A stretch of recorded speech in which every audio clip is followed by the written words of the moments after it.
U D F വിപുലപ്പെടാൻ സാധ്യതയുണ്ട്. കാരണം trend U D എഫിന് അനുകൂലമാണ്.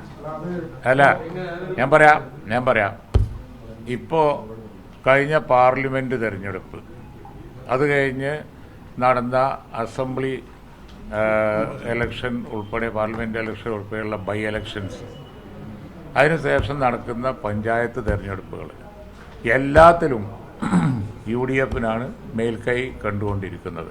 തീർച്ചയായിട്ടും യു ഡി എഫ് ആണ് അടുത്ത തെരഞ്ഞെടുപ്പിൽ അധികാരത്തിൽ വരിക എന്നുള്ള തോന്നൽ ഇതുണ്ടാക്കിയിട്ടുണ്ട്. അതുകൊണ്ട് തന്നെ യു ഡി എഫിൻ്റെ അടിത്തറ കൂടുതൽ ആളുകളും പാർട്ടികളും ഒക്കെ ആയിട്ട് ബലപ്പെടാനുള്ള എല്ലാ സാധ്യതയുണ്ട്. വന്നൂടായില്ല, എന്താ വരൂലെന്ന് ആർക്കെങ്കിലും പറയാൻ പറ്റുമോ? ഞാൻ പറയുന്നത് വർദ്ധിച്ച പിന്തുണ ഇനി യു ഡി എഫ് എന്നുള്ള നിലയിൽ വരുമ്പോൾ വർദ്ധിച്ച പിന്തുണ യു ഡി എഫിന് കിട്ടും.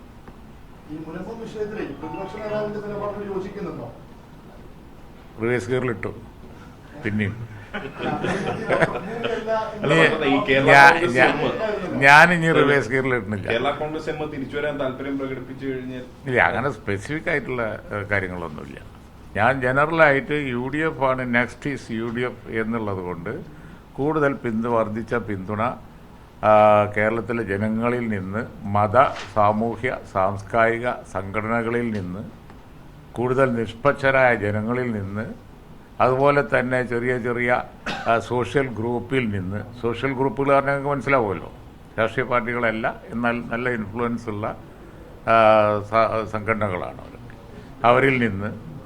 അതുപോലെ തന്നെ ഇപ്പോൾ പറയുകയാണെന്നുണ്ടെങ്കിൽ പിന്നെ പാർട്ടികൾക്ക് തന്നെ പുനർചിന്ത ഉണ്ടാവാം. അത് ഞാൻ സ്പെസിഫിക് ആയിട്ടൊരു കക്ഷിയെക്കുറിച്ചും ഞങ്ങൾക്ക് ഇപ്പോൾ വിവരമില്ല. ഇല്ല. അപ്പോൾ നിങ്ങൾ ഉദ്ദേശിക്കുന്നത് വേറൊരു മുന്നണിയിലുള്ള കക്ഷികളുമായിട്ടുള്ള ചർച്ച ചെയ്യണമെങ്കിൽ അതില്ല. അത് മൊറാലിറ്റി അല്ല, അതങ്ങനെയല്ല. അത് ആ മുന്നണിയിൽ നിൽക്കുന്ന കക്ഷികൾ ഇനീഷ്യേറ്റീവ് കൊടുത്താലേ ഞങ്ങൾ ചർച്ച ചെയ്യും. അല്ല, അങ്ങനെയല്ല. പൊതുവെ മുസ്ലിം ലീഗ് ഇത്തരം കാര്യങ്ങളിൽ മധ്യസ്ഥം വഹിക്കുന്ന ഒരു സാഹചര്യം മുമ്പുണ്ടായിട്ടുണ്ട്. അപ്പോ ഇനി അങ്ങനെ താല്പര്യം പ്രകടിപ്പിക്കുന്നവർക്ക് വേണ്ടി മധ്യസ്ഥം വഹിക്കാൻ മുസ്ലിം ലീഗ് തയ്യാറാണ്. താല്പര്യം പ്രകടിപ്പിക്കുമ്പോഴല്ലേ അപ്പൊ നോക്കാം. ഇല്ലാതെ ഞങ്ങൾ ആരും അത് വല്ലാതെ ചെയ്യില്ല. ഇല്ല. ഒരു ജനാധിപത്യ പാർട്ടി എന്നുള്ളതിൽ കുറേ ചർച്ചകളൊക്കെ നടക്കും. ആ ചർച്ചകളൊക്കെ നടന്ന് അതൊക്കെ സെറ്റിൽ ചെയ്യപ്പെടും. അതല്ലാതെ യു ഡി എഫിനെ ബാധിക്കുന്ന തരത്തിലേക്കൊന്നും അത് പോകില്ല.